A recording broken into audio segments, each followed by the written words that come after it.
Welcome back, everyone. Got another match on defense here today, and I'm still using the 6-piece Banquet.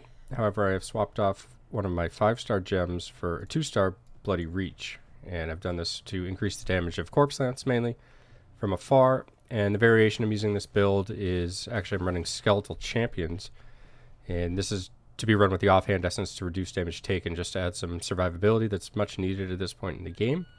And overall, this build has been massive damage and slightly better survivability than what I've had in previous versions. At the moment, I would say it's definitely my best build. Whether it's the most fun to play, kind of subject to interpretation, but it's had the best performance. Not just in KDA, but win rate as well. And unfortunately, you don't see too much of the action, but I assure you that these dots are doing a lot of damage, and certainly there will be deaths from off the screen and one-shots during the match.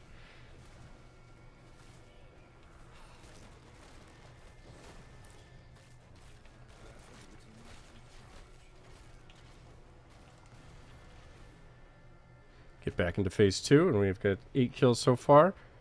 Both teams kind of lacking a front line. There's massive influx of Crusaders lately, but the vast majority of them like to pop their cooldowns and then run away rather than kind of take one for the team while cooldowns are coming back up, or using any kind of advantage in terms of positioning to allow players with cooldowns on their team to rotate forward and so forth. It's just they all go forward at once.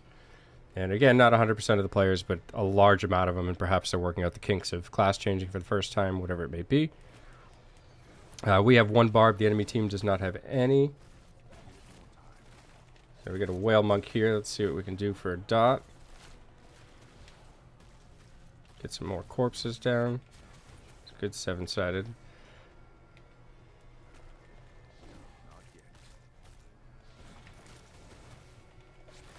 Corpse Lance just continuing to bug. And I will win that one, getting another Wraith form off. So, Necro hard counter by Monk, and you can see that just the performance of this, like I said, is strong.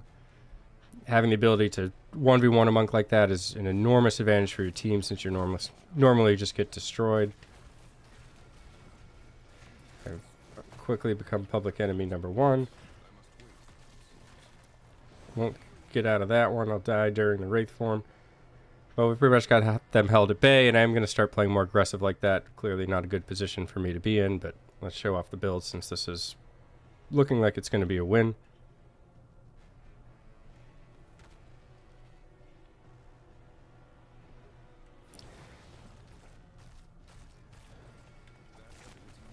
Can't fool me.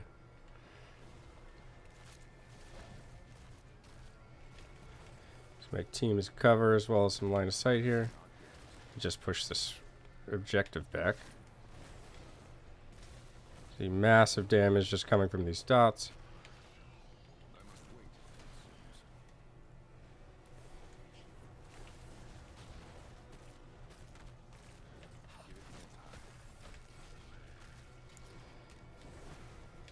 Self-topped off.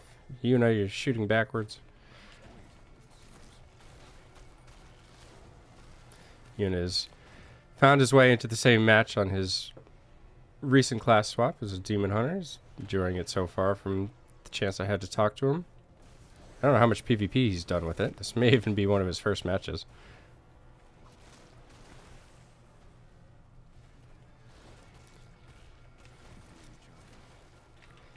Do have the Whale Monk behind me. I just need to be careful of that. But when he's not here, I can pretty much clean up.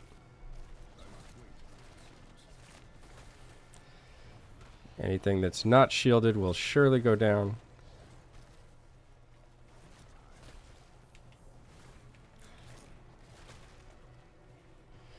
Monk is working his way back on the bridge.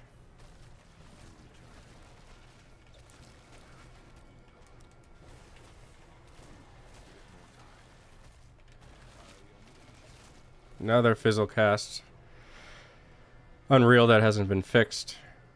Honestly, it even frustrates me seeing it happen to Necro players when I'm not on Necro. When playing on PC, your Corpse Lance will not cast against a target that is shielded, and this has been in the game for a very long time.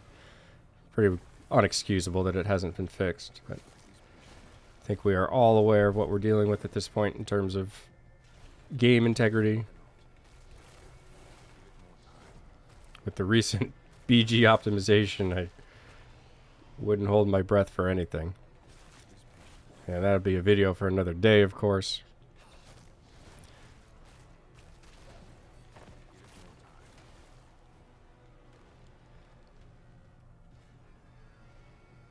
Rotate over to some more action over here, even though I probably should have stayed to clean up that side and push together with the team.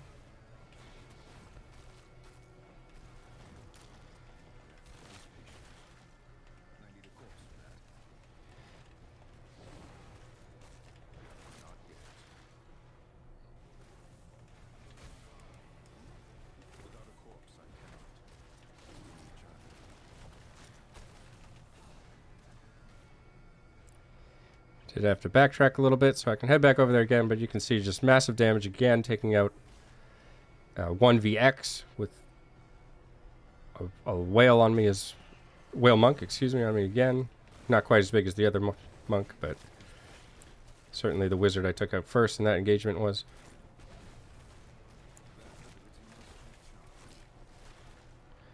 Pretty much anything I tag essentially just gets dotted up, and nothing they can do unless they can shield or go immune. A lot of times the damage just takes out their whole health pool, but if they can shield and get a bandage off, that is one way to survive against this build. You yourself are very squishy as well, so it's not like I'm invulnerable either.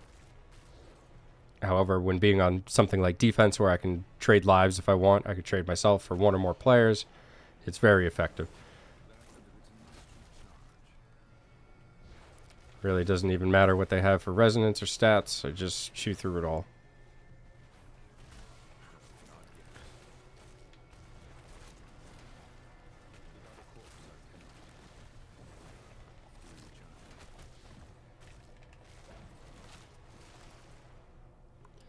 And that does it. You can see, like I said, not my favorite build to play. It's a little boring just sitting there kind of sniping. Might have been more interesting the first few games, but it kind of gets repetitive. But just sheer damage it does from off the screen, not quite as toxic as Barb's running around with fire ores and just melting things by touching them. But nonetheless, you can see the lethality in the game certainly still needs adjustment, and that the matchmaking is really no better than it used to be. It's just pairing like whales, and there's more to it than that, but I don't want to share all the details I know in case they aren't correct. However, I don't want to spread misinformation in that regard until I'm kind of more concrete with it. However, essentially, whales are being matched by resonance. There's 2 large whales and then 2 whales below that. And the rest of it, just no offense to any of the players, but it just doesn't even matter, because what you've got here is just the potential for 2 individuals on each team to dictate the outcome of the match. And the other players, really, there's no satisfying reward for playing. It's almost like their fate is decided when they zoned in. Anyways, like I said, video for another day. Thanks for taking the time to watch, and have a great day.